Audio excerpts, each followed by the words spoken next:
I am also a parent of a 23-year-old son with autism. And I've been with SPAN for 10 years. Xin chào các anh chị, tôi tên là Dawn Monaco.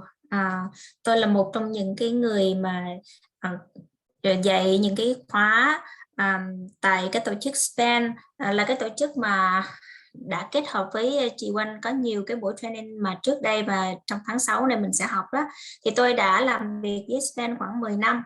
Tôi cũng là phụ huynh của một đứa con trai 23 tuổi và con tôi có hội chứng tự kỷ. So today we're going to be presenting talking to your child about their disability, when, how, and why. And so we'll be discussing the importance of talking to your child about their disability and how that will benefit for them in their future. Hôm nay mình nói chuyện với các con về khuyết tật, thời gian làm thế nào và lý do tại sao, và cái tầm quan trọng của việc trò chuyện với con về khuyết tật của mình trong trường học cũng như định hướng tương lai. So we're going to be discussing in this workshop how to begin the process of talking to your child about their disability and why this is important. There are several reasons why it's important and how it can benefit their future. Cái chủ đề của thảo luận hôm nay mình sẽ nói về cái chuyện bắt đầu buổi nói chuyện như thế nào, tại sao lại quan trọng, rất là nhiều cái lý do tại sao quan trọng để nói chuyện với con.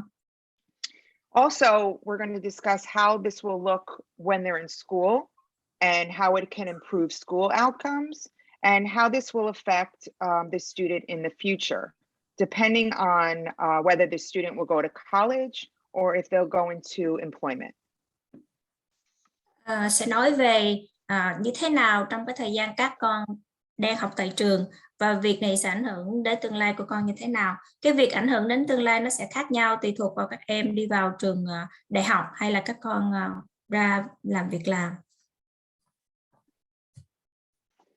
So I wanted to introduce you to my son, Matthew. Matthew is a brother, a runner. He loves music. He loves the beach. He's also a bowler. He likes yoga, and he also has autism.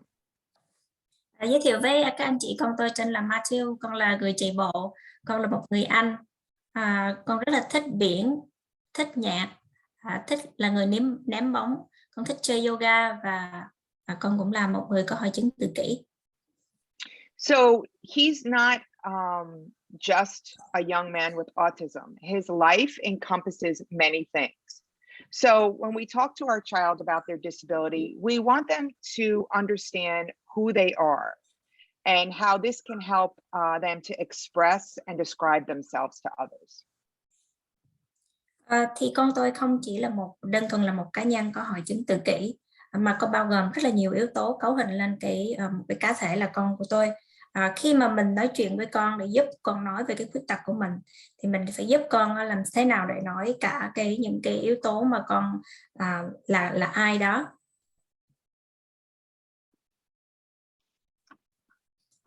So when we start the conversation, we want to think about starting as early as possible. We always say that it's never too late or too early to talk to your child about their disability, but we want to honor each family's decision on when it's important to start this conversation.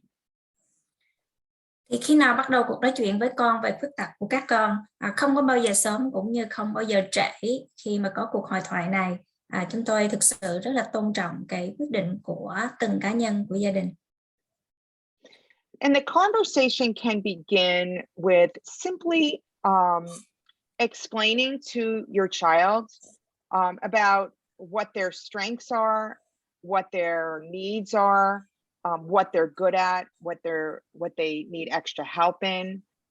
It's not about saying you have autism. It's really talking to them about what they need help with and what they're good at. Cuộc hội thoại nói về khuyết tật của con không có nghĩa là mình nói là con bị tự kỷ hay là vẫn bị khuyết tật nào đó, mà mình sẽ giải thích cho con biết cái thế mạnh của con, cần thiết của con là gì, con tốt ở cái điểm nào và con cần những cái sự giúp đỡ thêm như thế nào.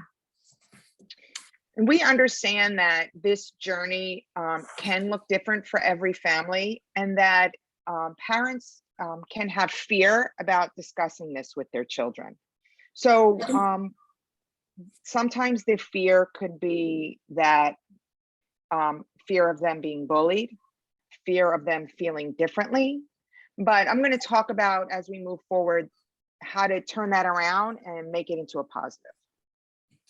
Tôi biết là cái hành trình của những cái cuộc nói chuyện này rất là khác nhau, và phụ huynh có những cái nỗi sợ khi mà mình bàn luận đến vấn đề khuyết tật của con.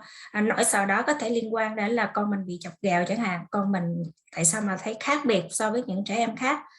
Tôi sẽ nói sâu về cái vấn đề này và những cái cách làm sao mà mình có thể uyển chuyển để mà mình đề cập đến vấn đề này một cách suôn sẻ với con. And also that talking to your child about their disability and having that discussion doesn't mean that they have to disclose their disability to others. And what that means is telling others about their disability. But there are times in their life when disclosing their disability can benefit them. And I'll get to that as we move forward. Nói về cái khuyết tật của con không có nghĩa là mình bộc lộ cái khuyết tật đó là loại hình nào. Tuy nhiên trong cái khoảng thời gian của cuộc đời các con có những cái mốc mà khi mà mình tiết lộ những cái khuyết tật này thì sẽ mang lại lợi ích cho các con. Tôi sẽ nói sâu về vấn đề này.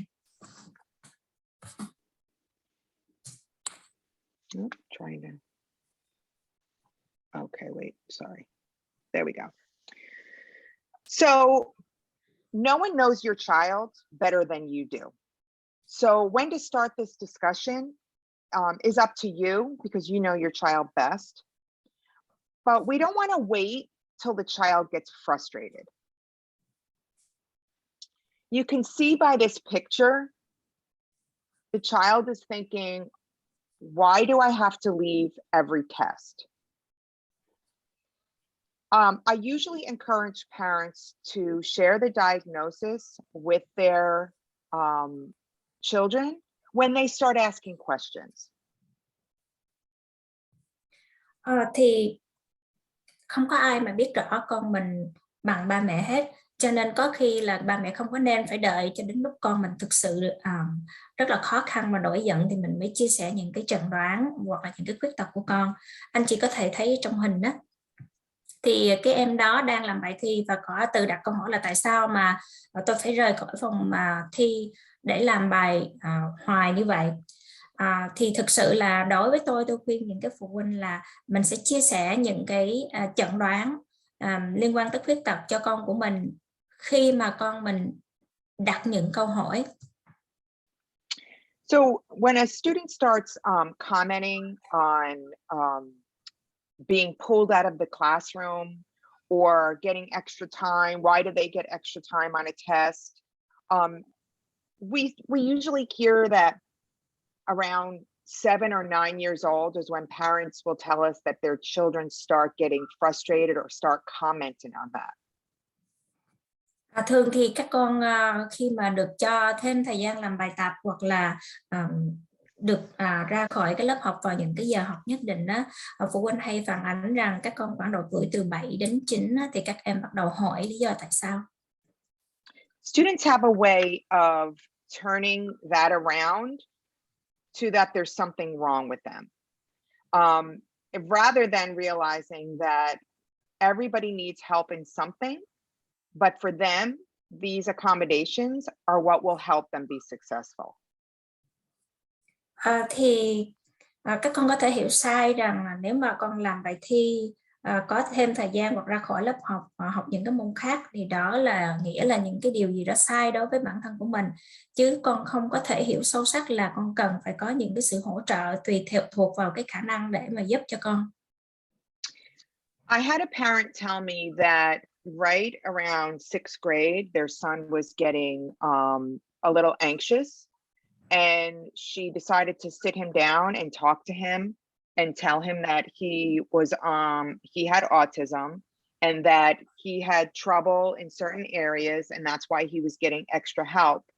And he actually said to her, I really thought I'm glad you told me. I really thought there was something wrong with me, because he was really turning it around into a negative. Có một người bạn có một cái em 6 tuổi học lớp 6. Thì khi mà con học lớp 6 thì con trở nên lo lắng rất là nhiều. Thì đến một lúc thì ba ngồi xuống nói chuyện với con là con có hội chứng tự kỷ và con có một cái vấn đề khó khăn trong những cái lĩnh vực nhất định và cần sự hỗ trợ. Thì đứa con đáp lại như thế này, đứa con nói thì con thực sự là rất là biết ơn là ba đã nói cho con như vậy, bởi vì con tưởng là có cái vấn đề gì đó, giống như là con bị cái gì đó. For my son, about 5th grade, we started just the conversation with him about what he was good at and what he needed help with. Because of his intellectual disability, he had a hard time understanding the word autism. So we didn't actually use that word till he was much older, I would say in 8th grade or high school. But when he was younger, rather than use the word of the official diagnosis, we just talked about how what was in place to help him. Ví dụ như con trai tôi từ lúc học lớp 5 á, thì tôi bắt đầu nói về những cái điều con thế mạnh của con, những cái vấn đề gì mà con cần được giúp đỡ. Bởi vì cái khiếm khuyết về mặt hiểu đó, cho nên con gặp khó khăn trong việc cái hiểu cái từ định nghĩa hội chứng tự kỷ là gì. Và thường là từ lúc khoảng lớp 8 đến lúc mà học trung học đó, thì các con mới có thể hiểu được. Cho nên thay vì tôi giải thích cái từ autism là gì thì thường là tôi nói những cái hỗ trợ mà được thực hiện để mà con có được trong trường.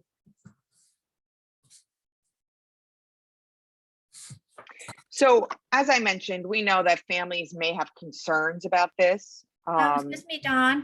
Do you mind? We have a question sure. for the previous slide. I'm sorry. Go ahead. Okay. That's one question in the chat, but I would like to read this first. Ngoài gia đình và bác sĩ ra, những người nào tôi nên tiết lộ về việc lộ khuyết tật của con tôi với là ai? So besides the family members and doctors, who are the appropriate people that we should disclose to? So I am going to talk about that as we move forward. Okay. It's a personal decision on how you want to handle that and who you want to disclose to. But as we talk about it in school, I will talk more about who and why to disclose in school, and then when they get older in college in the future. Cảm ơn câu hỏi của chị, tôi sẽ trả lời trong cái lúc mà mình trình bày cái bài giảng này. Tuy nhiên ai sẽ là người mà mình quyết định tiết lộ khuyết tật của con là tùy thuộc quyết định của mỗi gia đình. Đặc biệt là tôi sẽ nói về trong trường học đó, tại sao mà chúng ta cần tiết lộ khuyết tật của con và những ai trong trường học và tại sao mình nên làm như vậy. So again, if the parents are afraid that this may affect the child, they may get upset. Upset that they weren't told sooner, upset that they were told at all, and if the parent can't answer some of their questions. So we understand that it's a personal decision as to when this will happen. With my son, he didn't really understand when we finally told him when he got a little older about the actual diagnosis of autism, but he really had a hard time understanding what that was because of his intellectual disability. So the way we explained it to him was he had a hard time recalling what happened in school. He would come home and I would say, "How was your day? What did you do?" And he would say, I don't remember. So I explained to him that the fact that he couldn't remember that was because of his autism. Thì tùy thuộc mỗi cái quyết định của mỗi gia đình là khi nào, cái thời điểm nào mà anh chị có thể tiết lộ khuyết tật cho con. Đối với con trai của tôi đó, thì bởi vì con có kèm theo cái khuyết tật về mặt nhận thức đó, Cho nên là rất là khó cho tôi có thể giải thích cho con lúc mà con còn trẻ nhỏ sớm, cũng như là giải thích cặn kẽ hội chứng autism tự kỷ là gì. Tôi còn nhớ là con gặp khó khăn trong việc nhớ những cái gì xảy ra trong trường. Khi mà quay về thì khi mà hỏi thì con nói con không có nhớ gì hết. Thì tôi sẽ giải thích rằng bởi vì con có hội chứng tự kỷ cho nên con hay quên hết tất cả những cái gì xảy ra trong trường học. You know, and my son also had an aide with him every day, his one-to-one aide. And we explained to him that because of the help that he needs, the aide was there to help him because of his autism. So we explained that to him as well. Tôi cũng giải thích là con có một cái giáo viên phụ 1/1, tức là một giáo viên một phụ huynh đó. Cho nên bởi vì con cần thiết có sự hỗ trợ rất là nhiều. Cho nên con mới có cô giáo như vậy. Và lý do là con bị hội chứng tự kỷ.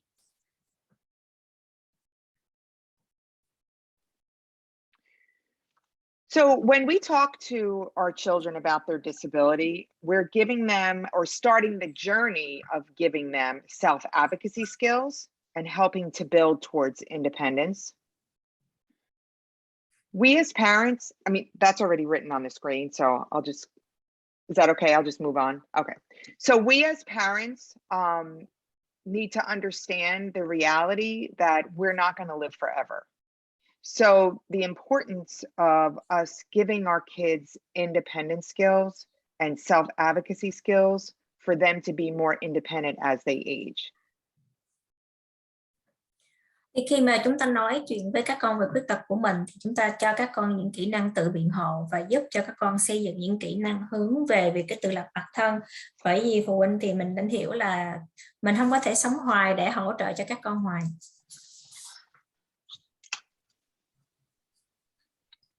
So again, understanding themselves and their disability is important. It's important for them to understand what their strengths are, what their weaknesses are, what their needs are, so that they know how to ask for what they need and what they want. Cái việc mà hiểu rõ cái bản thân cũng như là khuyết tật của mình rất là quan trọng đối với các con, bởi vì con có thể hiểu được cái thế mạnh, thế yếu, những cái cần thiết của bản thân, từ đó con mới có thể biện hộ và đòi hỏi được những điều con cần. Now, this will lead to self-advocacy. And self-advocacy is understanding yourself and your disability, knowing your strengths, weaknesses, and needs, and asking for what you need. Building self-advocacy skills is proven to help build success as the young person goes into the future. Thì tự biện hộ là hiểu bản thân con và khuyết tật của con, biết được ưu điểm và khuyết tật của chính mình cũng như là nhu cầu của bản thân và yêu cầu những gì mà mình cần. Thì nhiều cái nghiên cứu đã chứng minh rằng cái việc mà tự biện hộ nó sẽ giúp cho con có cái tỷ lệ thành công lớn hơn khi mà các con đi vào đời trong tương lai. Oh, wait a minute. I think I'm missing a slide. Oh, there. Okay, I'll go back. Hey, Dawn, do you mind a few questions or you want to go on? Yep, go ahead. No, go ahead. Okay, we have a few questions in the chat waiting. So when you say don't wait until a student gets frustrated, can you please give us some tips how we can help the school to understand this statement? Với quan niệm đừng nên đợi đến khi bác bực bội rồi mới giải quyết, cô có thể vui lòng chia sẻ với tôi một số lời khuyên để tôi có thể trình bày quan niệm này với nhà trường hay không? Thank you. So yeah, in a couple slides, I'm going to talk about how to discuss this at your IEP meeting, because once you see that the child is starting to get frustrated or starting to feel bad about themselves because they may be different than the other students, is a time when you sit at the IEP table and you talk about what can we do to help the student build advocacy skills and not be and not get frustrated about them being different. Trong cái slide sắp tới tôi sẽ trình bày về vấn đề khi nào mình sẽ thảo luận với nhà trường, đặc biệt là trong những cái buổi họp IAB. Những cái lúc mà con của mình cảm thấy là bực bội, tức giận hoặc là buồn về bản thân của con, cảm thấy xấu hổ về bản thân của con, thì đó là lúc mà phụ huynh sẽ bàn luận trong cái đội ngũ của trường trong cái cuộc họp để mà có thể giúp cho con làm sao có cái khả năng tự biện hộ. And also, this is not something the school is going to tell your child. They're not going to tell your child about their disability. They have the IEP and they know what services they're going to be receiving, but they're not going to tell them that they have a disability. They're not going to be the director of building self-advocacy skills. That's something that the parent needs to work on. Thì nhà trường sẽ không có nhiệm vụ cũng như là họ không có nói với con về những cái khuyết tật của con, mặc dù họ cung cấp những cái dịch vụ để hỗ trợ, và nhà trường không bao giờ là một cái người dẫn đầu để mà giúp cho các con xây dựng cái khả năng tự biện hộ cho mình. Thì cái nhiệm vụ này phải là phụ huynh phải có nhiệm vụ xây dựng khả năng tự biện hộ cho các con. I'm going to do this slide first and then I'll go back.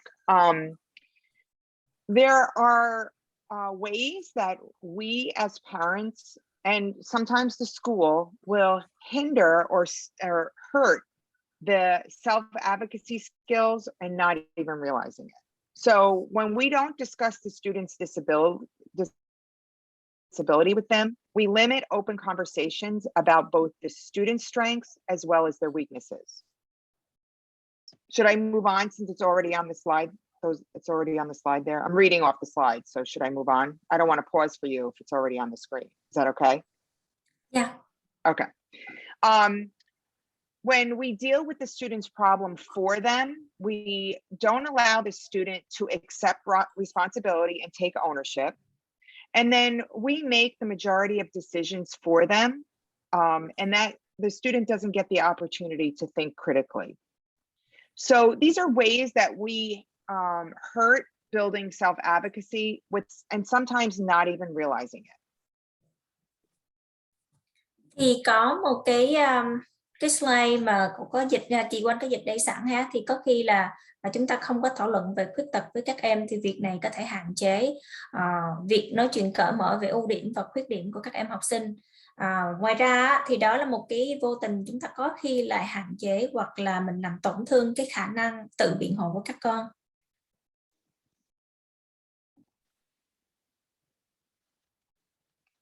So I mentioned before that if you feel that your child needs help building self-advocacy skills, you could have the school district add goals into the IEP. So if you feel that your student doesn't know how to speak up for themselves, doesn't know how to ask for help or express an opinion or learn how to choose options, these are all goals that can be put in the IEP.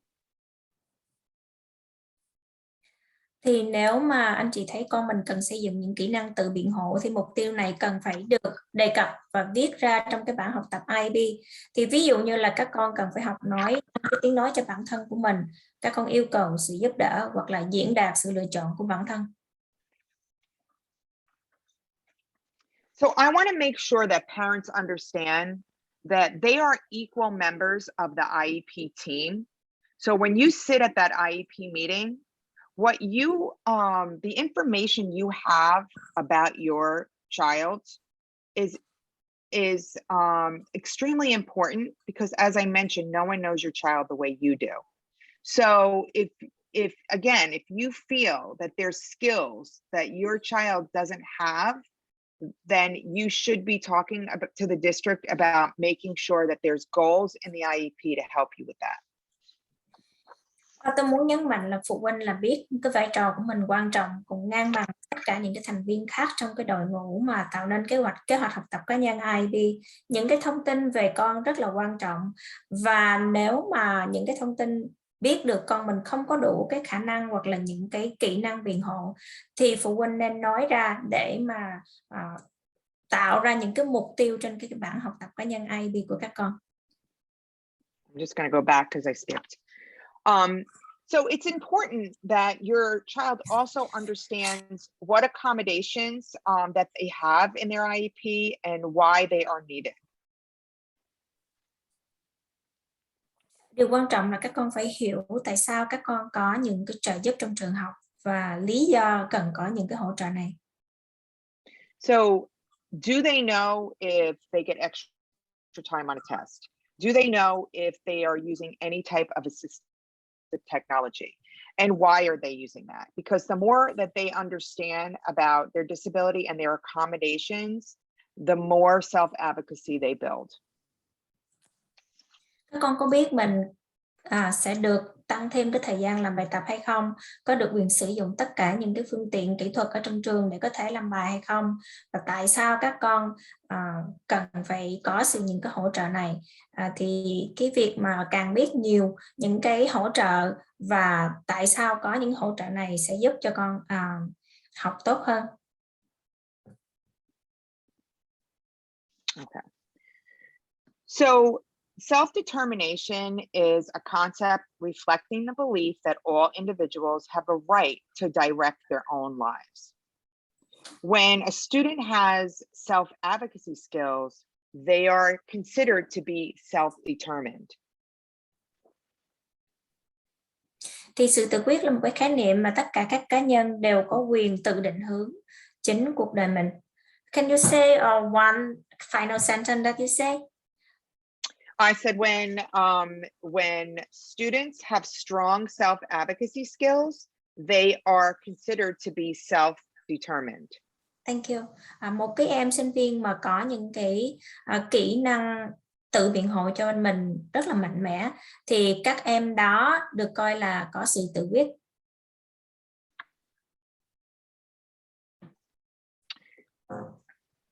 Self-determined people accept who they are, respect themselves, value themselves, and what they have to offer. Go ahead. Người tự quyết thì có thể chấp nhận chính mình, tôn trọng bản thân và lập giá trị cho chính mình để biết mình là ai và những gì các em có thể cống hiến. And all of this starts when we start talking to them about their strengths and their needs. And then they accept themselves for who they are, understanding why they have the services that they have within their IEP. Thì cái người tự quyết này thường là sẽ bắt đầu từ những cái chuyện là phụ huynh sẽ có những cái cuộc hội thoại với con, nói về những thế mạnh, những cần thiết của con để con chấp nhận được những cái gì mà bản thân mình đang có và cũng như là hiểu được những cái sự hỗ trợ con đang có. So how do youth exercise self-determination? So when they know who they are, they learn how to make informed choices. They can be involved in their IEP meeting. And I'm going to talk on that more in a minute. They know how to ask about accommodations. They explain their strengths, their interests, and their support needs, and they help set goals. Thì làm thế nào các em có thể thực hành những kỹ năng tự quyết? Thì các em có thể tự chọn lựa, có thể tham gia vào những cái buổi họp IEP của riêng mình, hỏi được những cái sự hỗ trợ, giải thích được những thế mạnh, những cái niềm vui thích cũng như là những cái yêu cầu của bản thân và có thể giúp làm sao mà tạo ra những cái mục tiêu. So we tell families to bring your child to the IEP meetings as early as possible. Even as young as kindergarten. Have them come into the meeting for a couple minutes and then let them leave.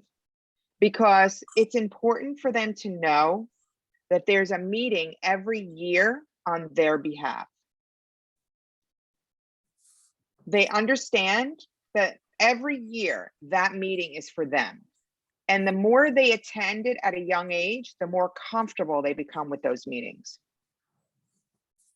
Chúng tôi khuyên là các con có thể đến tham gia buổi họp IB của mình càng sớm càng tốt, có thể bắt đầu từ cái lúc mà K2 của tuổi kindergarten. Các con có thể đến buổi họp trong vòng vài phút và sau đó rời đi cũng được. Các con hiểu rằng là mỗi năm nhà trường cũng như là ba mẹ có cái cuộc họp nói về con và cho con. Các con hiểu được cái buổi họp đó và càng hiểu được càng sớm và mỗi năm như vậy thì sau này cái khả năng mà tham gia cái buổi họp cho riêng mình nó sẽ tốt hơn.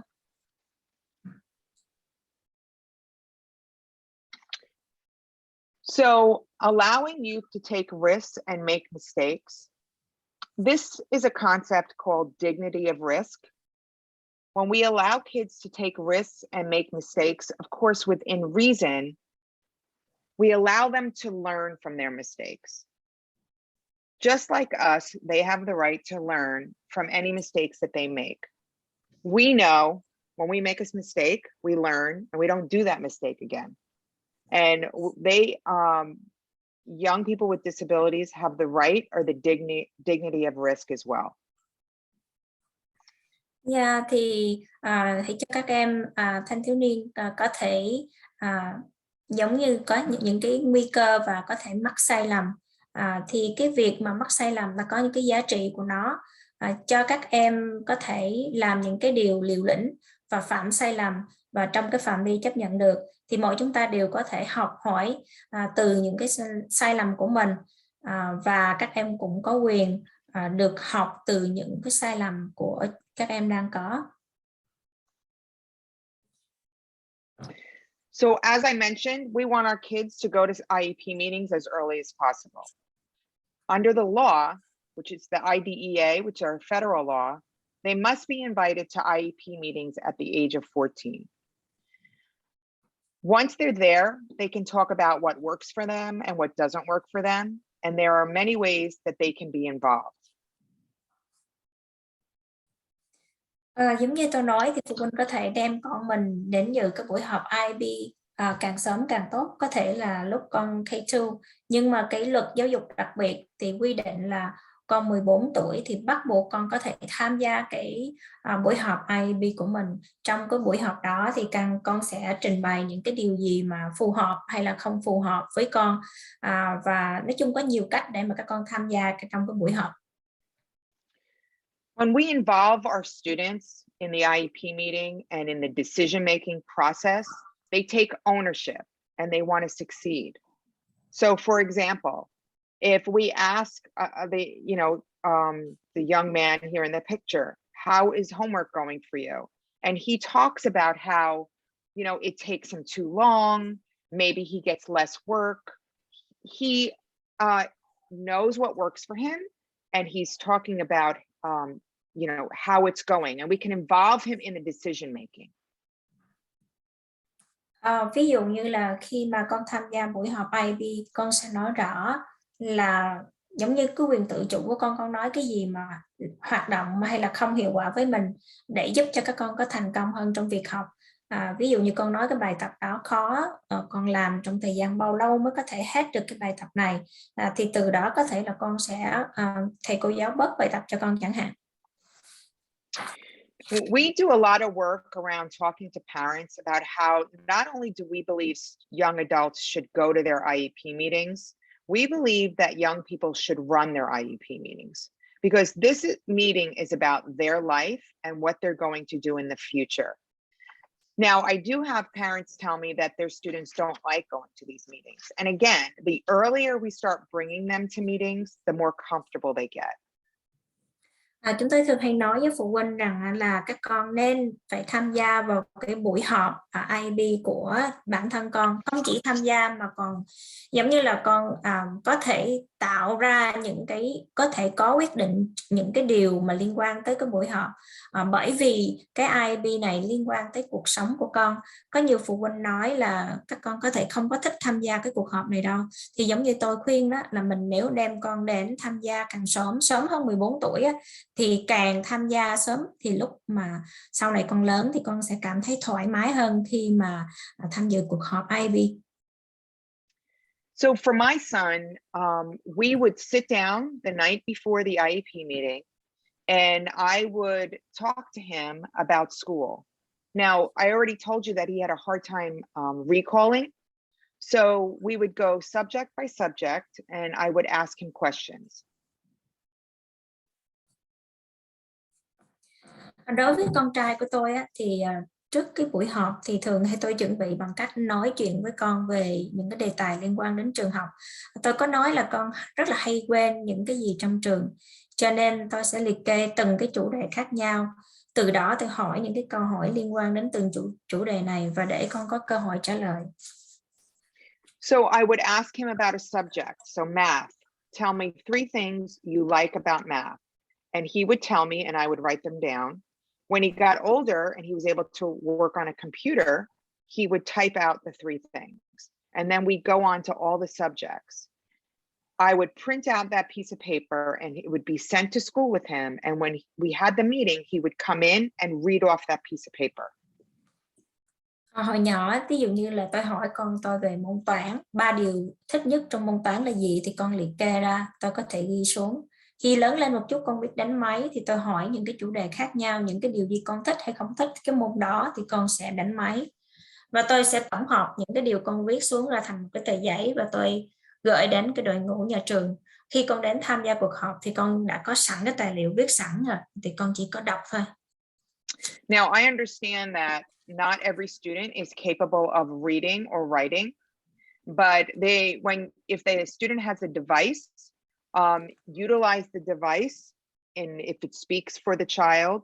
And again, if your student is not able to do that, then I would work with the school district to help them to help you to be able to do that with your student. So it's a conversation that you want to have with the school district, how to involve your student in the IEP meeting. Tôi biết là không phải học sinh nào cũng biết viết cũng như là biết đọc. Có những cái em không có nói chuyện được thì có thể dùng những cái dụng cụ giao tiếp. Có rất là nhiều phụ huynh không biết làm sao để mà giúp cho con mình có thể tham gia vào buổi họp IEP. Tôi khuyên là phụ huynh có thể liên lạc với nhà trường để cần có sự hỗ trợ, nói với họ là các anh chị cần sự giúp đỡ để mà làm sao con mình tham gia vào những cái buổi họp của các con. So someone asked about disability disclosure. This is a decision that you make about sharing information with others about your disability. This is one of the most important decisions you will make as a person with a disability as well. Sorry. Yes. Có anh chị hỏi về cái khi nào mình tiết lộ những cái khuyết tật của con và tiết lộ cho những ai, thì đây là những cái quyết định mang tính chất là tùy thuộc vào mỗi gia đình, nhưng mà cũng là một trong những quyết định quan trọng nhất của các anh chị.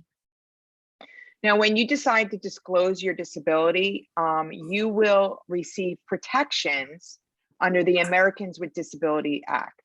And I'll talk about in the next slide about protections and accommodations in college versus employment. Việc tiết lộ khuyết tật sẽ giúp cho các em được bảo vệ theo cái luật khuyết tật của người Mỹ khi các em học đại học hoặc là khi đi làm. Excuse me, Dawn. Yes. I have a question related to your current slide. Sure. Yes. Những điều lợi ích và những điều không lợi ích của việc tiết lộ khuyết tật của tôi là gì? But what are the pros and cons of disclosing the disability? Thank you. So let's talk about if they're going to go to college. If a student received accommodations and modifications in high school and they were successful, they can go to the Disability Services Office in college and okay, I'll stop there and let you say that. Mình sẽ nói về những cái điều lợi ích khi mà con đi học đại học ha. Nếu một cái em học sinh đã có khuyết tật và con có sự hỗ trợ và giúp cho con thành công tốt nghiệp và trung học, thì khi mà con lên đại học thì con sẽ có những cái lợi ích từ cái văn phòng khuyết tật ở cái đại học mà con đang học. Con sẽ nói tiếp. So they would go to the Disability Services Office and they would explain to them that they received services in high school and that they have a disability and that they need those accommodations in college in order to be successful. If they don't disclose in college, they will not receive any accommodations or modifications to be successful. Thì khi vô đại học, các con đến cái văn phòng dành cho người khuyết tật cho các em sinh viên á, mình sẽ tiết lộ là ở trung học con đã có khuyết tật gì, có những cái sự hỗ trợ gì. Thì mình thường là sẽ nhận được những cái hỗ trợ tương tự khi mà ở đại học. Nếu mà mình không có tiết lộ gì hết thì các con cũng sẽ không có một cái hỗ trợ hoặc là cái thay đổi gì để giúp cho các con thành công trong đại học. Now, the student has to go to the office and ask for those services. And they won't be able to do that unless they have self-advocacy skills. Colleges do not want to hear from mom and dad. They want to hear from the student. Nhớ là các con phải tự đến văn phòng của khuyết tật của cái đại học mình đang tham dự để nói lên cái khuyết tật cũng như cái sự hỗ trợ, cần sự hỗ trợ của mình. Và điều này cần phải có cái kỹ năng tự biện hộ. Ở trên đại học thì người ta sẽ không lắng nghe những cái ý kiến cũng như giải trình từ phụ huynh.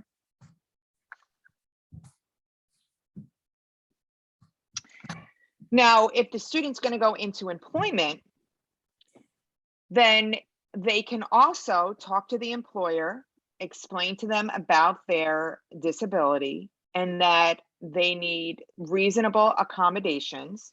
And under the Americans with Disabilities Act, they can request that. Và ở chỗ làm, ở ngay chỗ việc làm của mình, con cũng có thể tiết lộ cái khuyết tật cũng như là những cái sự hỗ trợ mang cái tính chất mà có thể thực hiện được đó. Thì dưới cái luật bảo vệ người lao động cũng như bảo vệ người khuyết tật thì chỗ làm thường phải bắt buộc cung cấp những cái hỗ trợ này cho người lao động. Now, if they go for employment and do not disclose their disability and get the job, but yet are not successful because they're not receiving any accommodations and are fired, they have no protections because they never disclosed the disability to begin with. Nếu mà đến chỗ làm không có tiết lộ cái khuyết tật của mình mà trong quá trình làm việc con không có thành công, giả sử con bị đuổi việc chẳng hạn, thì theo cái luật lao động mình không có tiết lộ thì người lao động không có cung cấp sự hỗ trợ, cho nên mình không có khiếu nại được. So my son works and he has the accommodation of a job coach at work. They know he has a disability at the store he works in. And he goes in and his accommodation is that he has a job coach helping him in the workplace. Ví dụ như con trai tôi khi đi làm thì vì con tiết lộ các khuyết tật của mình, cho nên tại chỗ làm con có cái người coaching, tức là cái người hướng dẫn cho con làm việc như thế nào, lúc nào cũng có cái người đó. So I want to make sure that answered the question to the person that had that question. Không biết là trả lời được câu hỏi của các anh chị nào mà có đặt ra chưa? Yes, the parent said yes, and that's leading to another question. Sure. Và cô đang có hỏi là câu này cô có trả lời đầy đủ cho họ vị phụ huynh này không đó, thì vị phụ huynh này nói là có, và vị phụ huynh này có một câu hỏi thêm nữa, đó là khi mà cháu lên đại học á, cái IEP đó là cái là trường nó có bắt buộc theo những cái điều mà ghi trong IEP hay không? So her next question is is the IEP document acknowledged or required when they in college? Do they have to follow what it says in the IEP or not? Thank you. There is no such thing as an IEP in college. Instead of an IEP, they go to the Disability Services Office and talk to them about their disability and that they need some accommodations. Now, they may want to see documentation that they have a disability, but there is no such thing as an IEP in college. Dạ, thì trả lời trên đại học không có những cái kế hoạch học tập IEP đâu. Mà thay vì đó là học sinh viên sẽ đến cái văn phòng dành cho những cái em sinh viên bị khuyết tật và nói lên những cái cần thiết, cần sự hỗ trợ trong lúc học của mình như thế nào, thì họ sẽ cung cấp sự hỗ trợ đó, nhưng mà không có kế hoạch A, B. Now, I do want to mention, since we're talking about college, that there are some wonderful options for students with intellectual and developmental disabilities, college options in New Jersey. So they are certificated programs. They don't get a degree, but they get the college experience and learn skills. Thì tôi muốn nói đến những cái chọn lựa rất là tuyệt vời, đặc biệt dành cho những cái em mà giống như là dùng cái từ là hơi chậm phát triển về trí tuệ đó. Có những cái chọn lựa ở New Jersey thì sẽ học cái chương trình này, các con ra nhận được cái bằng giống như là cái bằng certificate thôi, chứ không có phải là cái chứng chỉ mà tốt nghiệp đại học. Và các con sẽ được trải nghiệm cái kinh nghiệm học đại học như thế nào.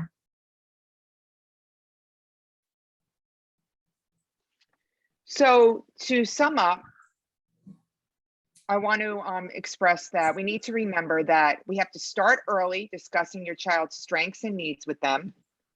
Should I just read it through since it's there? Do you want me to stop so you can say it? Read it through? Okay. When a student understands their strengths and their needs, they know how to ask for what they need to be successful. And so you understand what I mean by that. They had to go with self-advocacy skills to the college and ask for help, or go to your employer and ask for accommodations.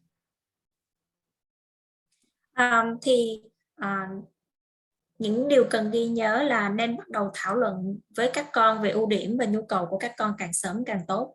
Khi học sinh hiểu về ưu điểm và nhu cầu của mình thì các em có thể làm thế nào để yêu cầu được giúp đỡ và thành công. Nói khác đi là con có thể xây dựng được cái khả năng biện hộ của mình để sau này khi mà đến vào đại học hoặc là chỗ làm thì các con có thể yêu cầu được những cái sự hỗ trợ cần thiết. They understanding what they need and how to ask for it builds their self-advocacy skills. When to disclose their disability is a personal decision. And when a disability is disclosed, the young adult can request accommodations and modifications from college or in the workforce. Các con hiểu được những gì em cần và làm cách nào để có thể giúp đỡ các em xây dựng những kỹ năng tự biện hộ. Khi nào các em muốn tiết lộ khuyết tật của mình thì đó là quyết định cá nhân. Một khi mà khuyết tật được tiết lộ thì thanh niên này có thể yêu cầu sự hỗ trợ và điều chỉnh những cái chương trình học ở đại học cũng như là chỗ làm. And all of this starts when we sit down and talk to them.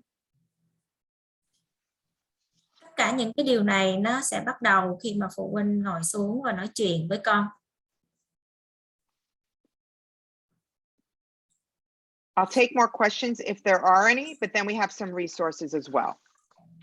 Đây là những cái thông tin anh chị có thể tìm hiểu thêm. Tuy nhiên tôi sẽ sẵn sàng trả lời những câu hỏi.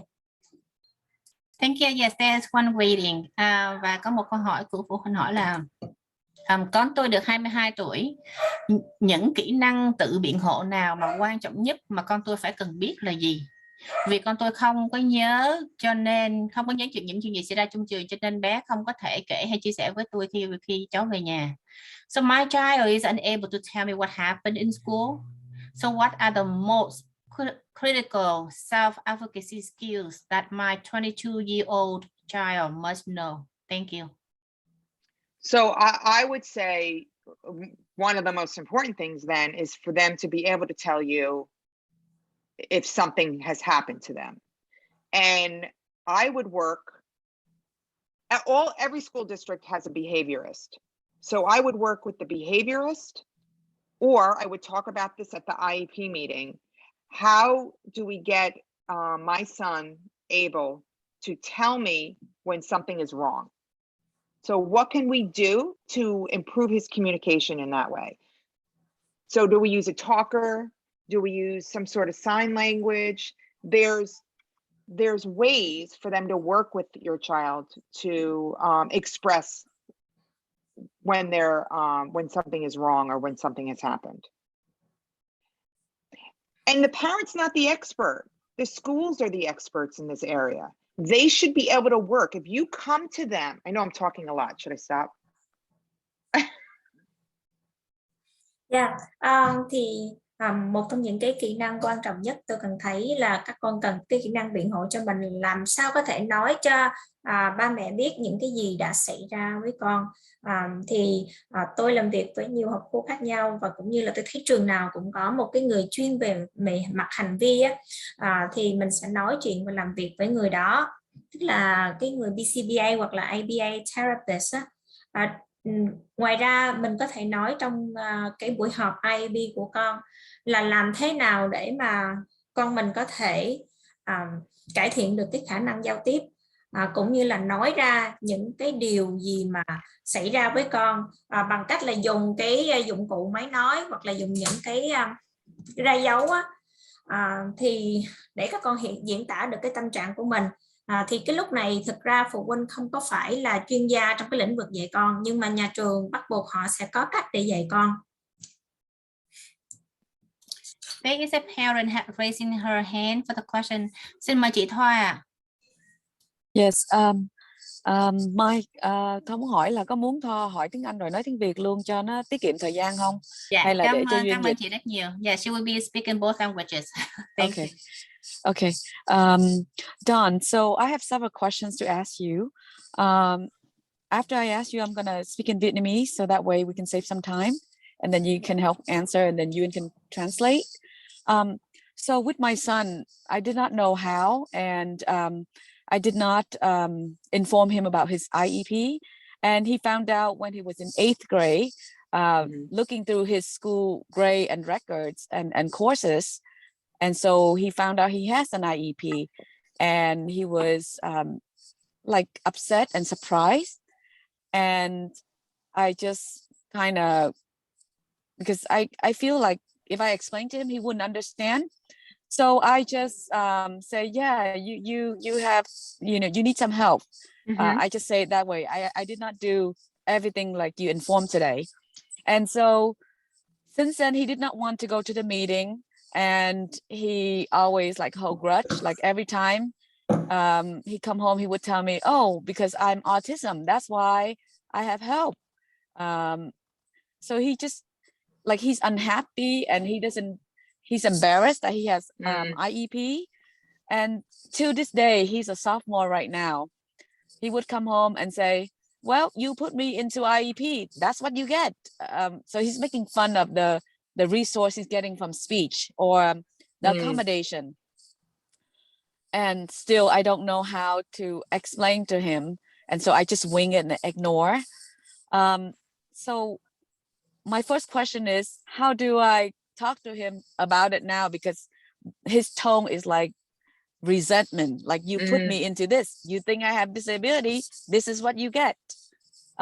So I'm gonna explain this to the Vietnamese parents, what I just asked you.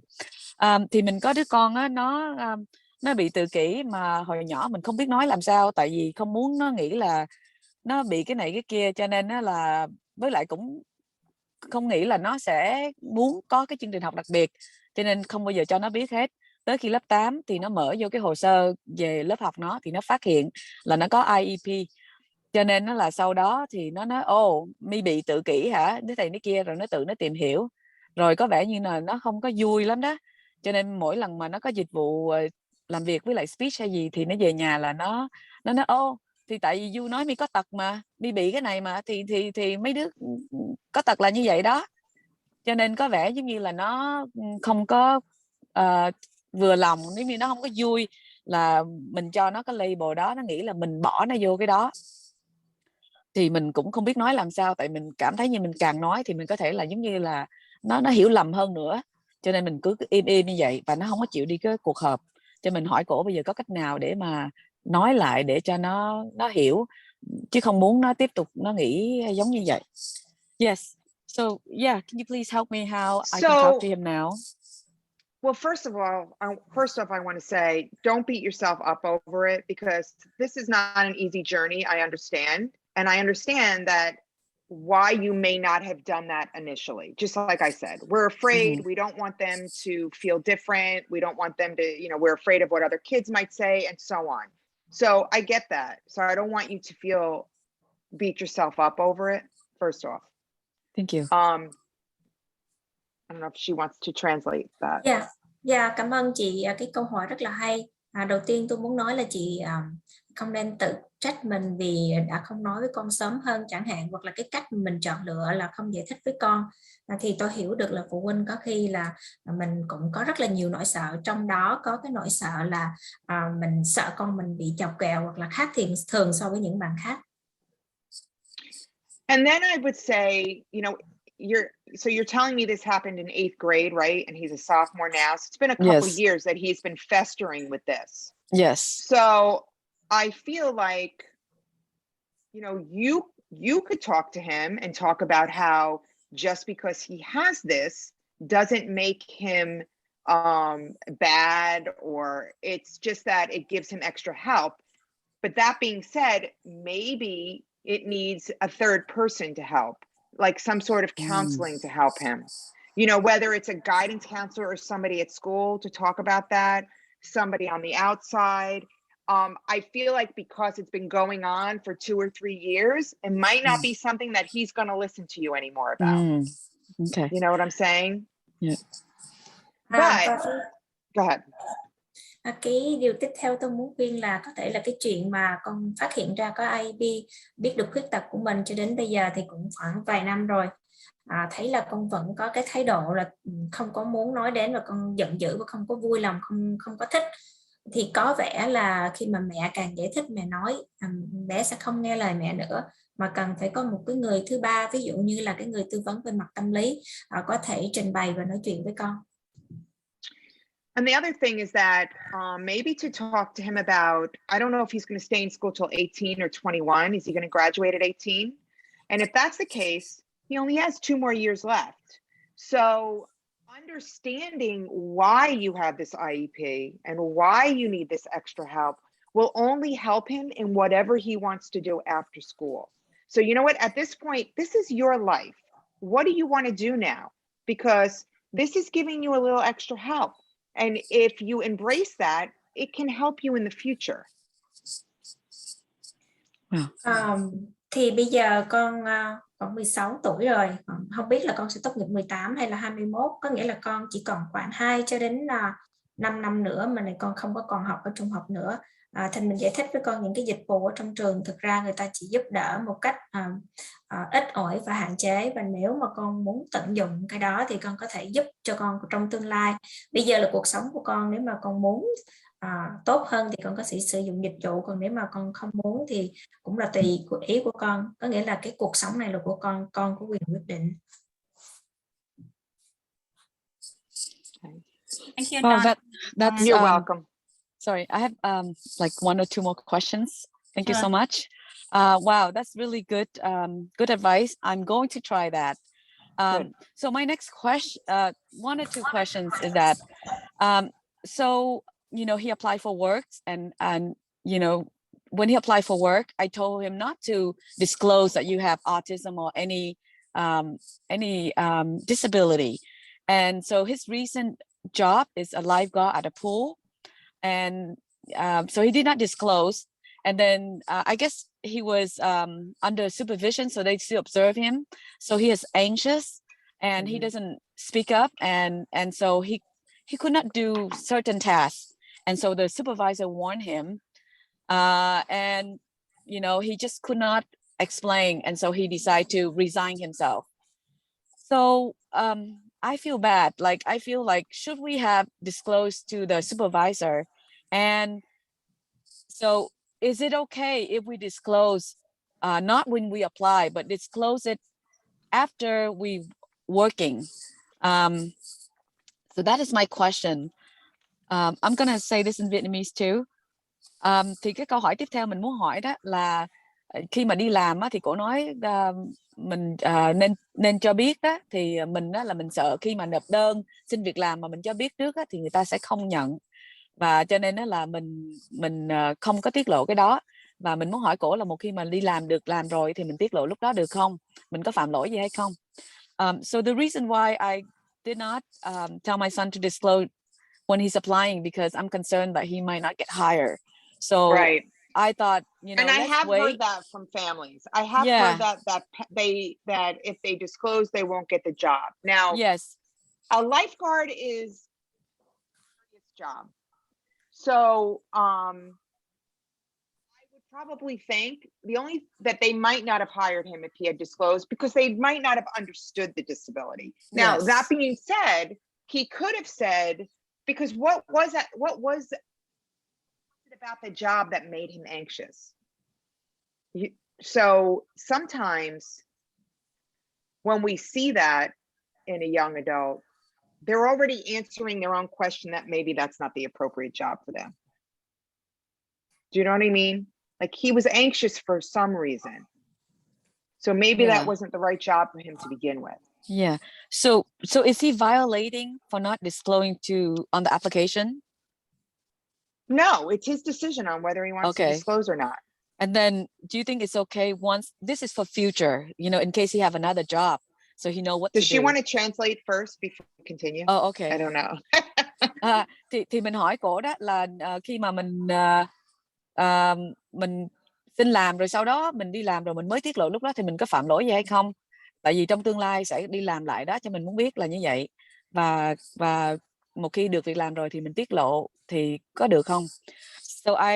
So my question is that so we're not violating if we don't disclose. Once he get a job, is it okay for him to disclose? And will he get fired, or will he get the accommodation, like you say, under disability law that you mentioned earlier? Well, I think once he gets the job, what I might say is, I'm happy I have this job, but I'm not comfortable doing X, Y, and Z. Okay. Maybe that might be better at that point, since he didn't disclose before. So this way, and like I said, I mean, I had a friend whose son was also on the spectrum, autism, on the higher autism, and she wanted him to drive. She had him take his test, and he kept saying, I don't want to. Like, he knew he couldn't do it, but she wanted him to. So at some point, we have to listen to them. Do you know what I mean? So he may have wanted the job, maybe not realizing the gravity of it, but then afterwards maybe realized, this is a lot of responsibility and I'm not comfortable with that. And maybe that's what brought on the anxiety. Yeah. Dạ, thì thực sự trả lời câu hỏi của chị, có những cái công việc có khi con khi mà nộp đơn không có biết được những cái độ phức tạp của công việc, có những cái công việc chi tiết như thế nào, và đến khi mà vô công việc rồi thì con mới biết á, thì lúc đó thì mới tiết lộ. Giống như là tôi có một cái người bạn, con có tự kỷ, mẹ thì muốn con lái xe, thi bằng lái viết. Tuy nhiên con thì một mực con nói con không có muốn lái. Hoặc là quay trở lại con của chị là đi làm cái người bảo vệ trong cái hồ bơi là một cái công việc thực sự nó cũng không có đơn giản, và con cảm thấy rất là hồi hộp, con lo lắng, và hình như là cái người quản lý là có vẻ là không có đồng tình với con những cái việc con không làm cái gì đó, và từ đó con không có tiết lộ là con có tự kỷ, nhưng mà con tự động con bỏ việc, con không có làm nữa. Thì đến lúc mà mình phải nhận biết là nếu con mình lo lắng, hồi hộp hoặc là từ chối không muốn làm cái công việc nào đó, thì mình phải lắng nghe con của mình. Okay, and Dawn, I have one more last question. Now for college, applying to college, we are thinking of not disclosing the IEP, and so once he get accepted, can he go to the special office like you mentioned earlier? Yes. And disclose at that time? Yes, you don't have to disclose beforehand. You just go to the office once you're accepted. Great. Thank you so much. You're welcome. Good luck. Thank you. Câu hỏi của chị là khi vào đại học mà mình lúc nộp đơn á, mình không có nói cái khuyết tật của con có được hay không, mà đến khi mà mình được nhận vào rồi đó thì con mới đến văn phòng của những cái người khuyết tật và tiết lộ cái khuyết tật của con có được hay không.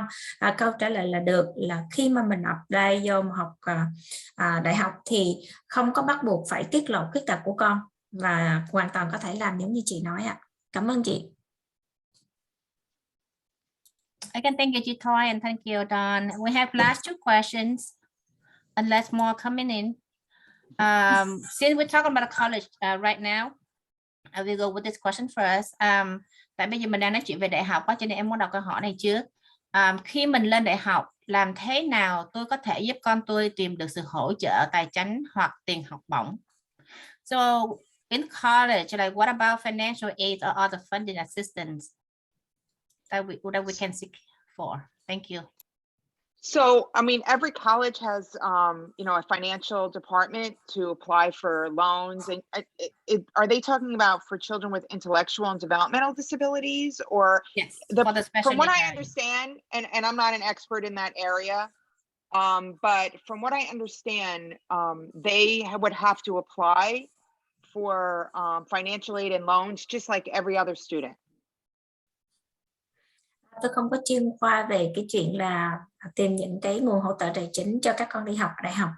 Tuy nhiên giống như tất cả những cái em học sinh bình thường khác thì con sẽ nộp đơn trong cái xin cái financial aid trong cái mỗi cái đơn website của mỗi cái trường đó. Thì cái trường nó sẽ có cái hỗ trợ tài chính của trong cái trường đó. Thank you. And now we off college topic. Back to the younger. Con tôi rất sợ và lo lắng khi gặp người lạ.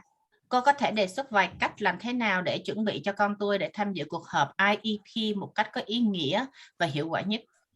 So my child gets anxious when meeting the strangers or any people that they're not familiar with. So what would you suggest to prepare my child to attend the IEP meeting in a meaningful way and effective way? Thank you.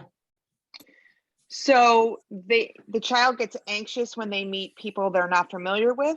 That's the thing. So that's, you know, that's the whole idea of making sure they attend those meetings as much as possible so that they become familiar with the people on the team. Now, what they can do if they get anxious is similar to what I did with my son.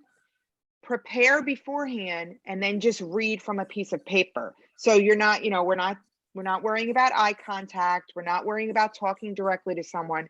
They're just reading information off a piece of paper. So I'm not sure if they have the capability to read, but that might be something.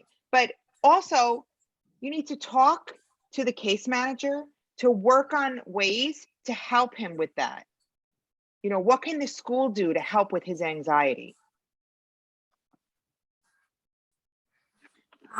Cảm ơn câu hỏi của chị nhé. Thì chính vì con mình sợ người lạ cho nên mình càng phải cho con tham gia vào những cái buổi họp IEP của mình càng nhiều càng tốt. Giống như làm thực hiện với con trai của tôi thì anh chị có thể chuẩn bị con của mình trước. Thì những cái gì mà con có thể nói mình có thể viết ra giấy hộ và con chỉ có đọc trong cái buổi họp thôi. Không có quan tâm đến là con phải nói chuyện trực tiếp với ai hoặc là phải nhìn và phải coi nhìn bằng mắt đối với một cái thành viên nào hết. Ngoài ra mình cũng có thể nói với nhà trường cái người mà phụ trách về mặt hành vi hay là phụ trách về mặt mà sức khỏe tinh thần của con, cái người mà tư vấn tâm lý ở trường, mình nói với nhà trường giúp mình làm sao để có thể đem con mình đến dự cái cuộc họp đó mà con không có sợ những cái thành viên.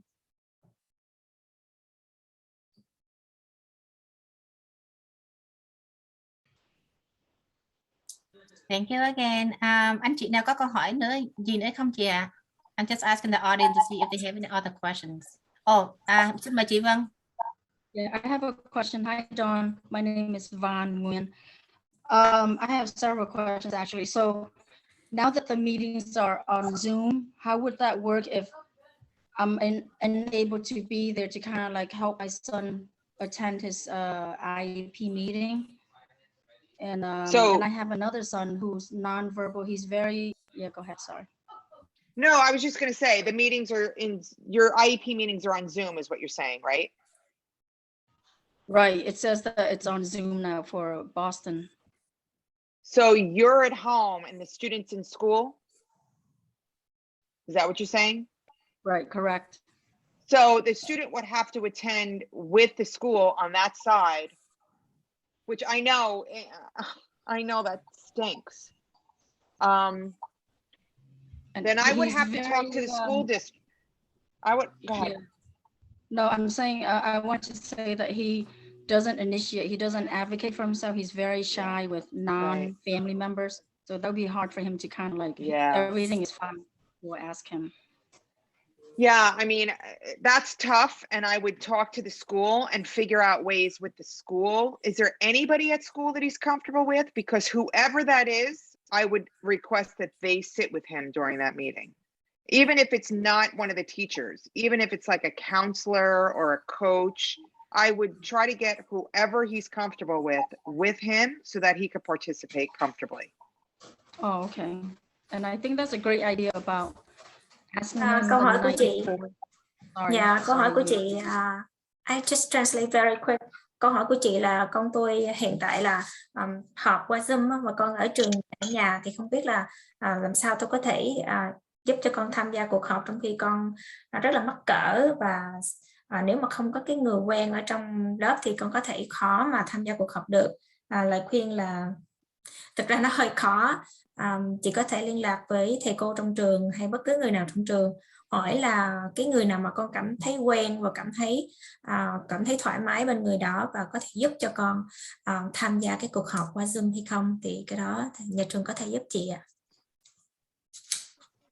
Nhưng mời chị câu hỏi tiếp theo ạ. Để em trả lời chút xíu cho chị Vân á. Chị Vân thì Okay. với cái tình trạng như vậy á, thì em nghĩ là chị cũng có thể ngồi nói chuyện với cháu, tự cháu nó tin tưởng chị ở nhà á, thì có thể giúp với cháu làm cái PowerPoint ở nhà rồi luyện tập dần với cháu, rồi hướng dẫn cho cháu. Thì khi mà chị giúp cho cháu trả lời tất cả những cái câu hỏi như vậy, thì khi mà chị làm việc với nhà trường á, thì chị sẽ giúp cho cháu share cái slide qua Zoom á, thì nó sẽ dễ hơn. Với điều kiện là chị phải luyện tập với cháu rất là nhiều ở nhà, thì mình cứ đưa ra những cái câu hỏi đơn giản thôi. Ví dụ như là về cái sở thích của cháu, cái vision của cháu, cũng như là cháu thích làm cái gì, cháu không thích làm cái gì. Thì chị có thể chuẩn bị trước ở nhà để mà làm cho cháu làm quen đó, rồi chị sẽ với cái team cũng được. Yeah, just one of the suggestions I have, that maybe because he trusts his mom, so he might be able to prepare the PowerPoint at home with some key questions Sure. that he's going to share at school, and then mom and the child keep practicing it Yes. until he feel comfortable of saying that, and then mom can share that with the school team and then ask somebody at the school team to do. But or even with mom and her son already feel comfortable, mom can be the one who share the PowerPoint, and then her son can be the one who look at the screen and talk it out based on that as well. Absolutely. That's wonderful. Yes. Prepare as Yeah. much as you can ahead of time. Yeah. Or I like that. Well, I'm not very technical, but I like that paper thing too. So that way maybe he could present it and read it when he's there.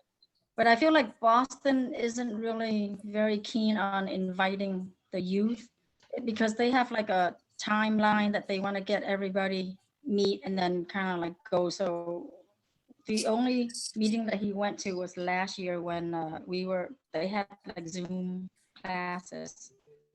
And then, Well, I would argue so my that. other question is. Go ahead. Oh, no, go ahead, Dawn. I was just going to say that I would argue that bringing him there is building his self-advocacy skills so that he can have a more independent adult life.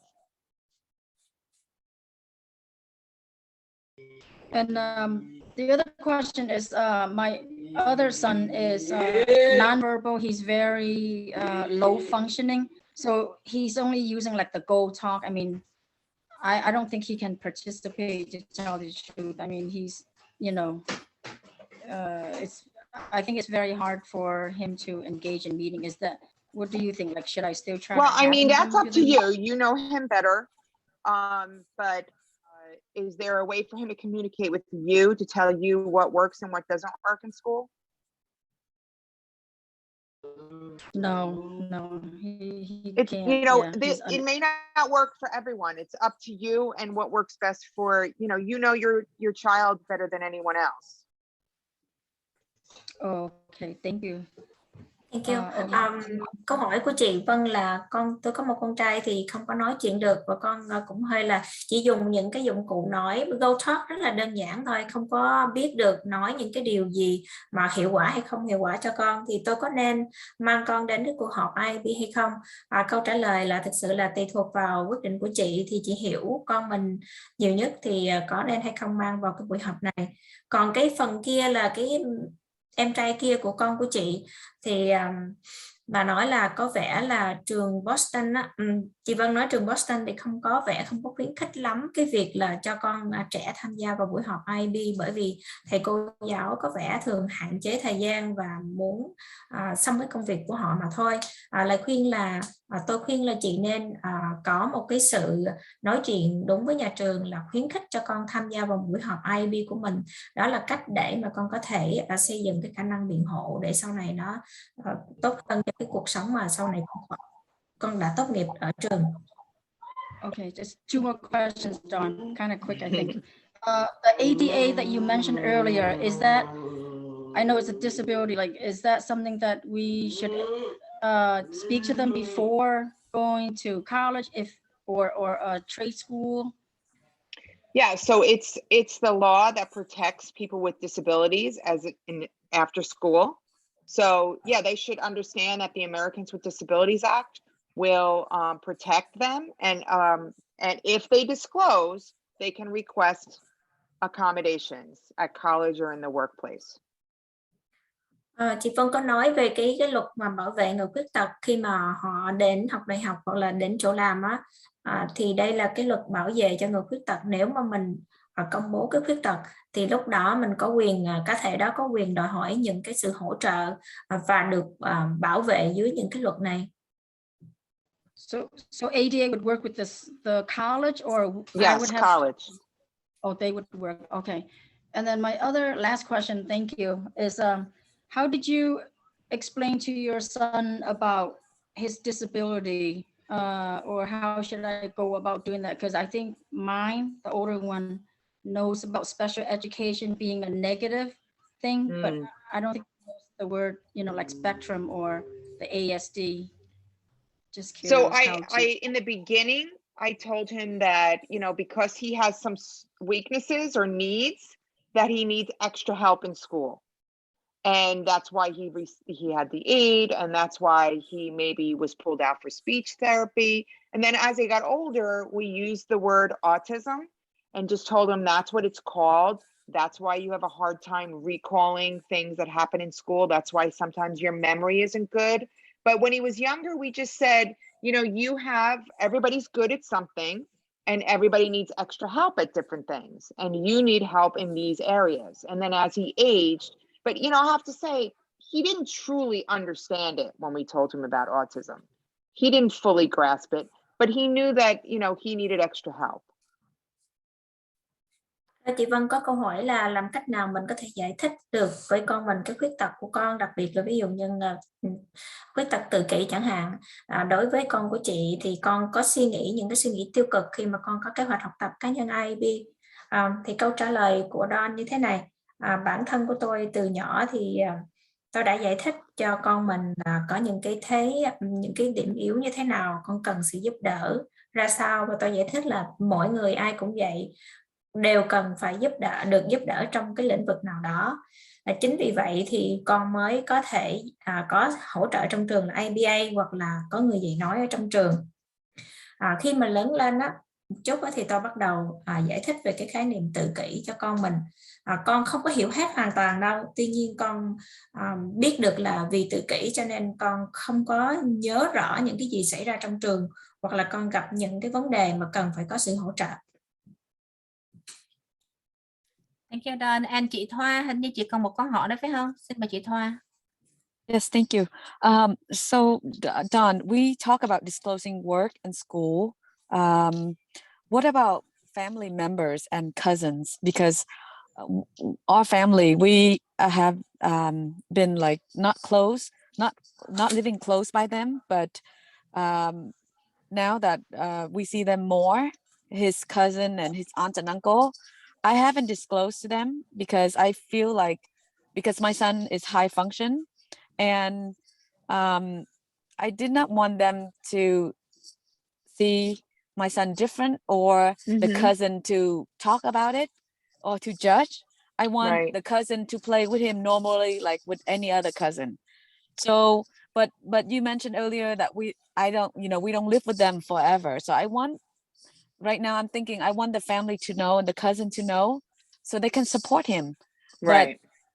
But there's so many of them, and they're young, so I don't know. And so how do I go about So, informing? that it's hard for me to tell you what to do, Yeah. but what I would say is they probably know without you telling them. Yeah. I mean, I don't know your child, you know him. He may have his own little idiosyncrasies, and they probably already know. Yes. So And I do think I that's enough. Oh, okay. I think it's enough. I mean, personally. Now, like you said, I said we're not always going to be here, but I've always been very open about my son. And I always say, he starts talking, the secret's out. They know. But Okay. that's just our family, so, and I understand everybody's different. So, most likely, you might want to tell just close members that you're really closer to, but you don't have to announce it to everyone, because I'm sure they can already tell that he's just a little different. Yes, they can't tell. Yes, that's right. Yeah. Okay, because sometimes he has anger issue, and I don't want to turn off the family members because of his anger. Right. So I don't know how to get the family member to understand that and to have more compassionate for him, so that way, they don't look, think of him like bad. Yeah. Okay. That's your journey to figure out. I mean, I can only kind of give you some suggestions, but yeah. Okay, thank you. You're welcome. Good luck. Thank you. Câu hỏi của chị Thoa là thì sorry. Hai của chị á, hiện tại là rất là lâu mới gặp cô chú và có những cái người anh em họ đi chơi, thì chị không có biết là có nên nói với họ là con bị tự kỷ hay không, tại vì con rất là high function, tức là con làm được rất là nhiều thứ khác nhau. Thì chị không biết là có nên nói với gia đình, bởi vì không muốn là những cái thành viên này nhìn con mình một cách khác biệt hoặc là đối xử không có đánh giá chẳng hạn, và muốn là các anh em họ có thể chơi và đối xử với con giống như những cái người bình thường khác. Tuy nhiên một mặt khác thì chị cũng thấy là mình cũng không có thể sống hoài với con hoài, cho nên muốn nói cho gia đình biết là con cũng có tự kỷ, con cũng có những cái vấn đề cần sự hỗ trợ. Thì không biết là có ý kiến như thế nào. Dawn nói là thực sự là cũng không có biết nói là như chị nên làm cái gì, nhưng mà có vẻ là gia đình của chị thực sự người ta cũng biết được là con của mình có những cái vấn đề cần hỗ trợ chẳng hạn, và một khi người ta biết được như vậy thì coi như đã đủ. Mình sẽ không có cần phải nói cho họ biết là con mình có tự kỷ hay không, hoặc là mình chỉ cần có thể thôi là chọn những cái thành viên mà thiệt là gần gũi, mình nói với họ về những cái khuyết tật của con mình. Tuy nhiên cũng không có phải nhất thiết, và đây là một cái hành trình của bản thân chị và gia đình và cái chọn lựa của mình để mà có thể tiết lộ cái khuyết tật của con hay không. Cảm ơn chị ạ. Thank you. We have one question here in the chat có một câu hỏi của phụ huynh hỏi là giữa trường cao đẳng công lập và trường cao đẳng bình thường, trường nào được thích hợp hơn hoặc tốt hơn cho các cháu có khuyết tật? So which one is better resources for most disability students between the community college and a regular college? So it depends on the regular college. So if we're talking about students, a lot of the community colleges have great programs for people with disabilities, but there are also some other colleges. So what I would recommend, there's a great website called thinkcollege.net, N-E-T, and that will tell you what colleges have programs for people with disabilities. Thì câu trả lời là tùy thuộc vào cái trường đại học bình thường, regular college, hoặc là những cái trường cao đẳng cộng đồng. Cũng tùy thôi, có nhiều cái trường cao đẳng cộng đồng có rất là nhiều cái chương trình hỗ trợ cho người bị khuyết tật, và những cái trường bình thường khác cũng có. Và cậu có giới thiệu một cái trang website mà anh chị có thể vào đây để có thể coi tất cả những danh sách trường cao đẳng đại học nào có những cái chương trình hỗ trợ cho những cái em bị khuyết tật. Thank you. And the next question is, for the individuals that have the physical disability and might not have IEP, so they have to use wheelchair and need someone to push them to school while on your transition from one classroom to another, and that they're not able to write. So should they disclose their disability then for more accommodations? Thank you. And give me 1 second for translation. So đối với những người bị khuyết tật về thể chất, không biết viết và cũng có thể là không có IEP, họ cần có sử dụng xe lăn và cần người đẩy họ đến trường và di chuyển từ lớp này đến lớp khác. Thì câu hỏi của phụ huynh này là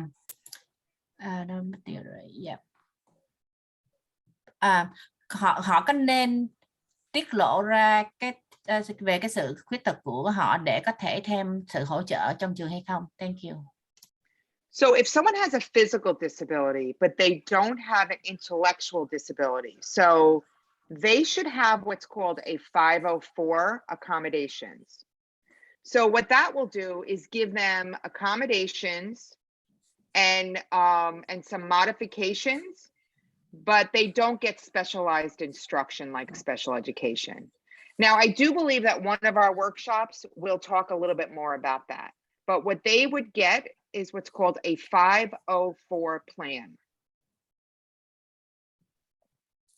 Thank you. Đối với những cái cá nhân mà bị khuyết tật về mặt hình thể, ví dụ như đi xa lăng chẳng hạn, nhưng mà về tinh thần, có nghĩa là con không có khuyết tật về mặt học hoặc là về mặt trí tuệ, thì con sẽ không cần những cái hướng dẫn mang tính chất đặc biệt và được thiết kế là một cái kế hoạch IEP. Tuy nhiên con có thể được có những cái sự hỗ trợ qua cái 504. Và tôi biết là những cái buổi nói chuyện kế tiếp của cái tổ chức SPAN sẽ nói về cái sự khác biệt của IEP cũng như hỗ trợ trong cái kế hoạch 504 này.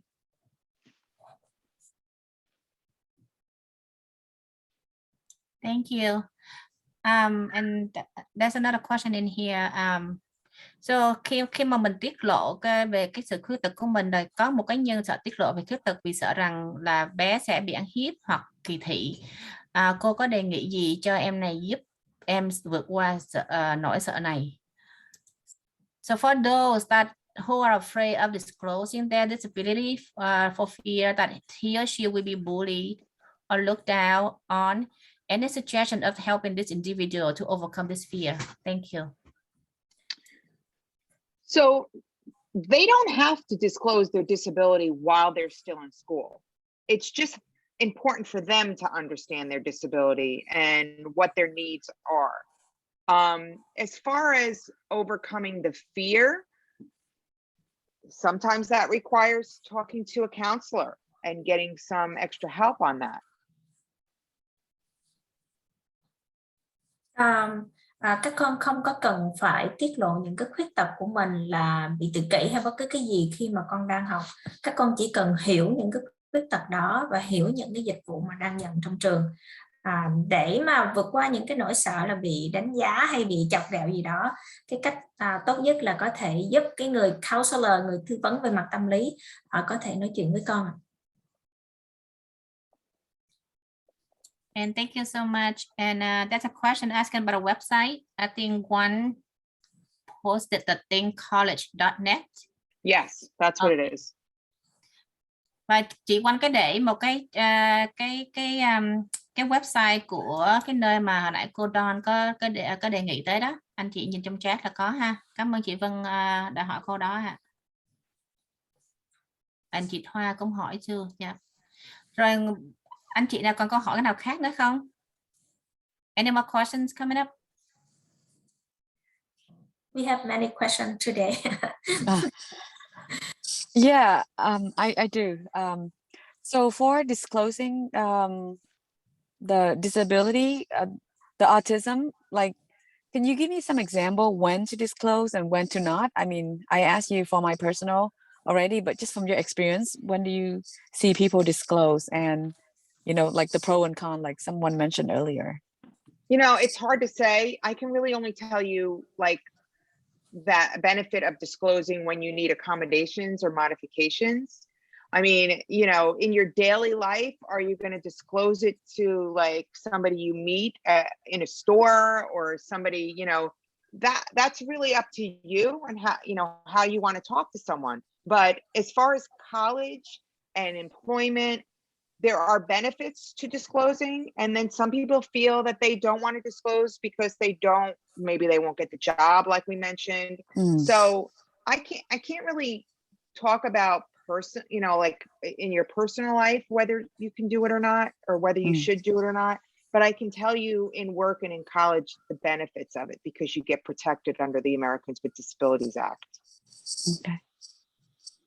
Câu hỏi của chị là thực sự đã nói có vài câu hỏi mà mang tính chất nó hơi giống như cá nhân một chút, nhưng mà chị muốn nói theo kinh nghiệm của bà thì khi nào và hoàn cảnh nào mình có thể tiết lộ được khuyết tật, và cũng như là cái ưu điểm cũng như khuyết điểm trong cái hoàn cảnh đó mà mình tiết lộ khuyết tật, ví dụ như là con bị tự kỷ, thì câu trả lời thực sự là cũng rất là khó nói, và tùy theo cái mỗi một cái người thôi. Ví dụ như là cái cá thể đó đang nộp đơn đi xin việc làm, đi vào học đại học, thì nếu mà mình tiết lộ khuyết tật thì có thể sẽ được sự hỗ trợ và được bảo vệ dưới cái luật dành cho người khuyết tật.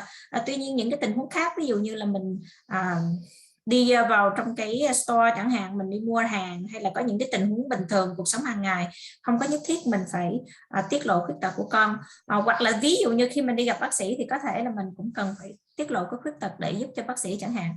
Thì nó tùy theo, cho nên con không có thể nói được một cách cụ thể. Dạ, cảm ơn chị. Thank you.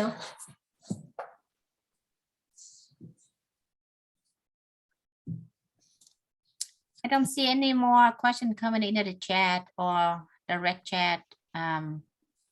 Bên em hết câu hỏi rồi, không có ai nhắn tin hỏi em nữa. Có anh chị nào muốn thêm hay không? Well, you have a copy of the PowerPoint, which they can refer back to. You have some resources here.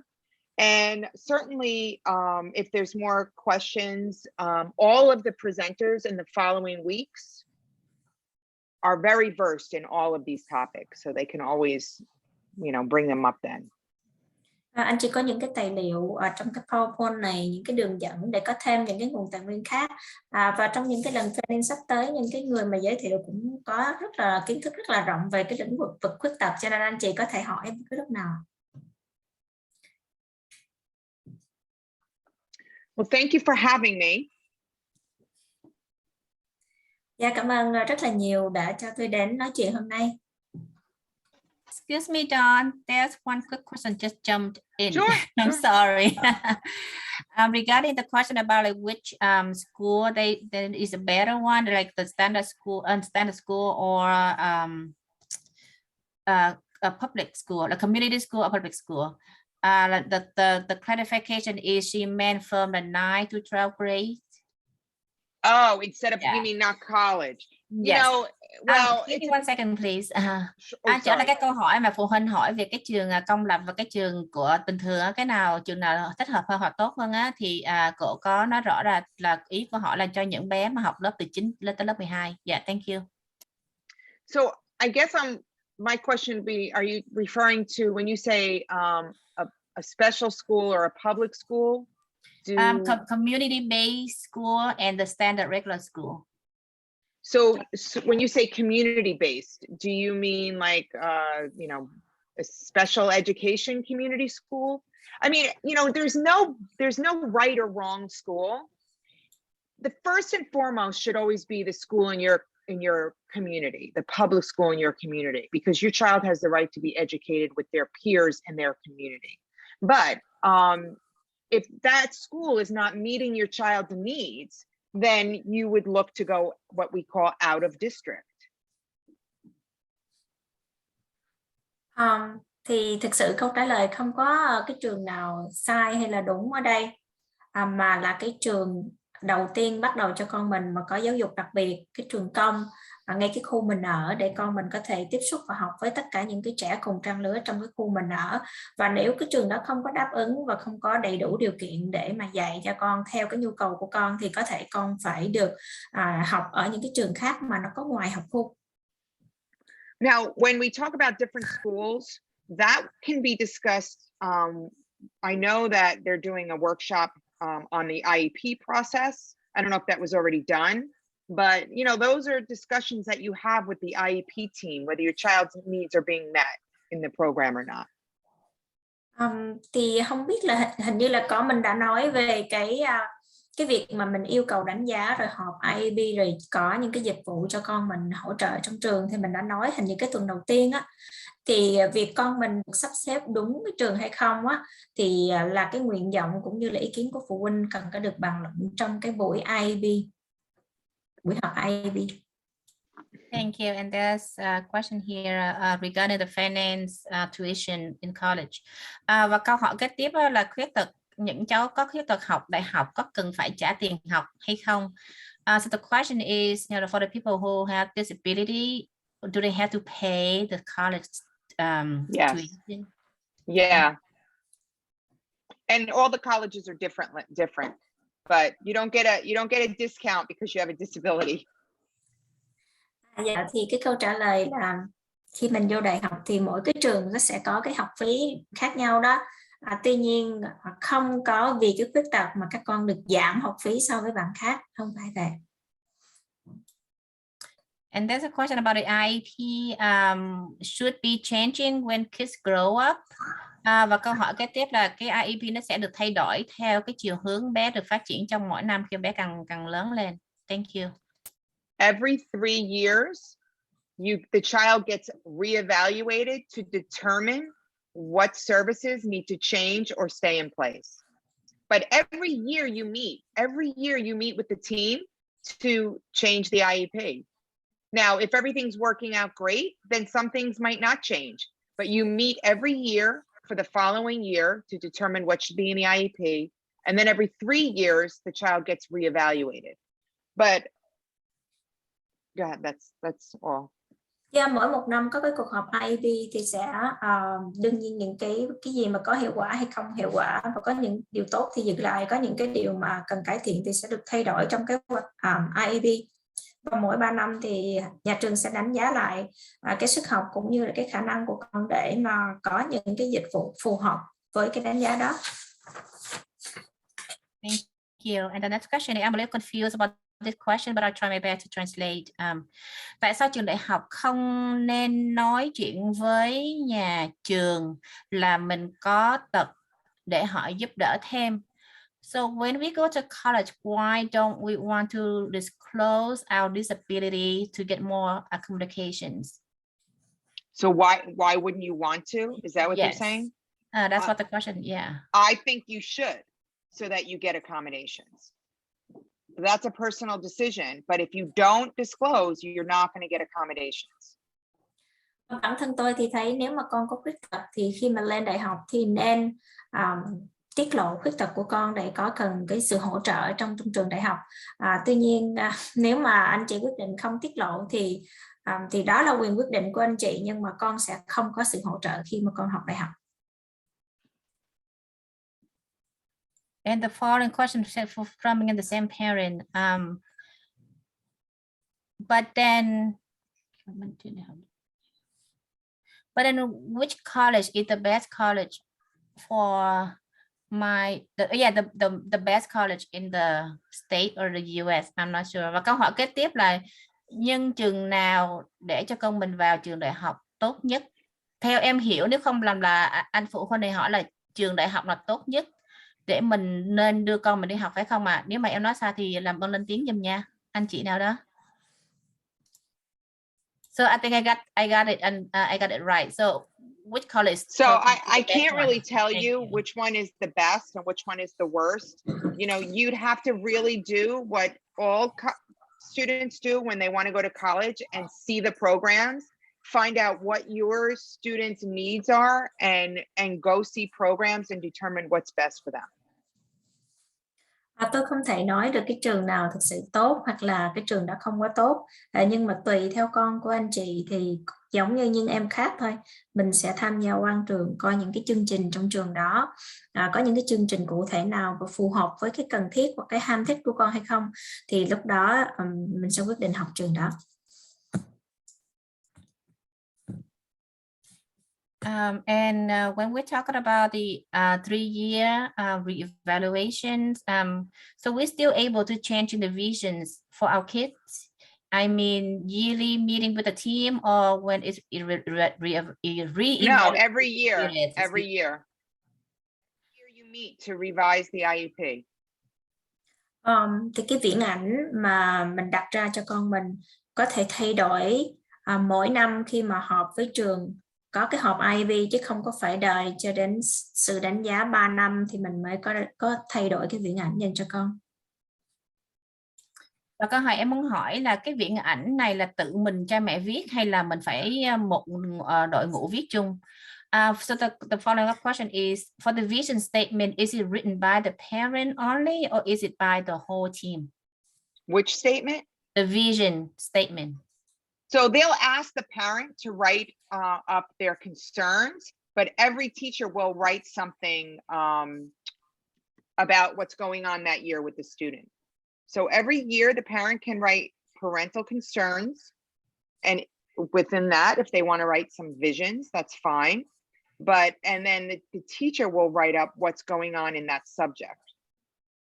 But we do have an IEP workshop. I'm not sure if that one was held yet or not.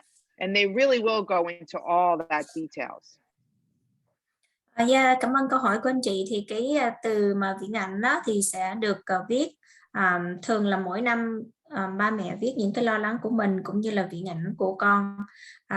Thì cô giáo cũng sẽ viết những cái điều mà liên quan tới cái việc lo lắng của con.